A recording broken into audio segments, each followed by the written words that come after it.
अब 2.5 घंटा तक बैठकर मुख्यमंत्री इंतजार करे अपनी मंत्रिपरिषद के किसी सदस्य का एक सरकारी कार्यक्रम में। आज़ादी के बाद आज़ाद हिंदुस्तान में संभवतः देश की यह पहली घटना होगी। तो इस तरह की स्थिति आरजेडी के लोगों ने बना दी है।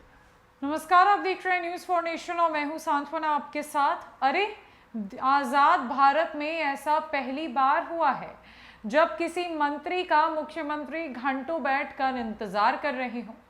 ऐसा पहली बार हुआ है कि किसी कार्यक्रम में मुख्यमंत्री पहले पहुंच गए हों, लेकिन उप मुख्यमंत्री का उन्हें 2 घंटों तक इंतजार करना पड़ा हो।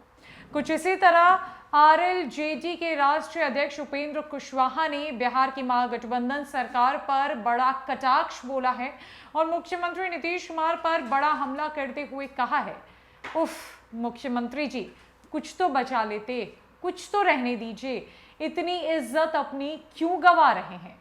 उपेंद्र कुशवाहा ने साफ कह दिया है कि नीतीश कुमार ने तो तेजस्वी यादव के सामने खुद को सरेंडर कर दिया है। तेजस्वी यादव का ही बोलबाला सरकार में नजर आ रहा है। तभी तो एक कार्यक्रम में ज्ञान भवन में बीते दिनों मुख्यमंत्री नीतीश कुमार तेजस्वी यादव का इंतजार करते रह गए। 2 घंटे इंतजार करने के बाद तेजस्वी यादव कार्यक्रम में पहुंचे और मुख्यमंत्री नीतीश कुमार उन्हें एक शब्द कह भी नहीं पाए। तेजस्वी यादव कुछ इस तरीके से अपना कद ऊंचा कर रहे हैं और नीतीश कुमार बैकफुट पर जा रहे हैं।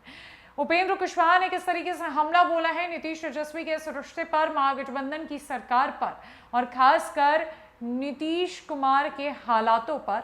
छोड़ जाते आपको उनकी पूरी बातों के साथ। नहीं, हम तो बता रहे हैं कि ऐसा लगा मुझको पटना से बाहर निकलने के बाद इस यात्रा के क्रम में कि जो डिसीजन हमारा था उस डिसीजन पर बिहार की जनता ने मुहर लगाई, क्योंकि इतना व्यापक समर्थन हमको दिख रहा है।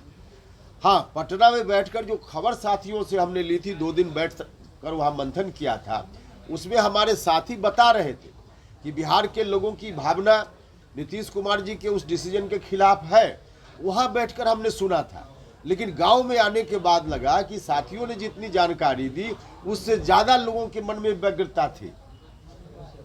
तो जनता की भावना का ख्याल रखते हुए हम लोगों ने डिसीजन लिया और गांव में आने पर यह बात प्रमाणित है कि हमने जनता की भावना को सही समझा। कौन बोल रहा है?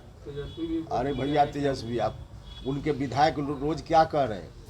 उनके विधायक एक नहीं, कई विधायक रोज बोल रहे हैं। कोई कह रहे हैं होली के बाद, कोई कह रहे हैं खाली कीजिए जाइए। अब देखिए, कोई विधायक किसी पार्टी का इस तरह से बिना नेता की मर्जी का बोल सकता है क्या? लोगों की आंखों में धूल झोंकने के लिए ऐसी बात की जा रही। हमने अभियान की शुरुआत कर दी तो इसलिए थोड़ा कदम उन लोगों का अभी रुक गया है, ठिठक गया है। बाकी अंदर में सारी चीज़ें तय हैं। और एक चीज़ और समझ लीजिए, ठीक है, शपथ ग्रहण अभी नहीं हुआ है उस रूप में, लेकिन एक्शन क्या है? एक्शन तो पूरे के पूरे तौर पे ऐसा एक्शन है जैसे लग रहा हो कि नीतीश कुमार जी डिप्टी सीएम है और तेजस्वी यादव सीएम है। मुख्यमंत्री जी ने खुद ही कहा, मीडिया के बंधु ने उनसे सवाल किया मंत्रिपरिषद का विस्तार कब होगा? मुख्यमंत्री जी ने कहा कि डिप्टी सीएम से पूछ लीजिए। अब बताइए, डिप्टी सीएम का विषय होता है क्या? यह विषय सीएम का होता है। और इतना ही नहीं, अब 2.5 घंटा तक बैठकर मुख्यमंत्री इंतजार करे अपनी मंत्रिपरिषद के किसी सदस्य का एक सरकारी कार्यक्रम में। आज़ादी के बाद आज़ाद हिंदुस्तान में संभवतः देश की यह पहली घटना होगी। तो इस तरह की स्थिति आरजेडी के लोगों ने बना दी है।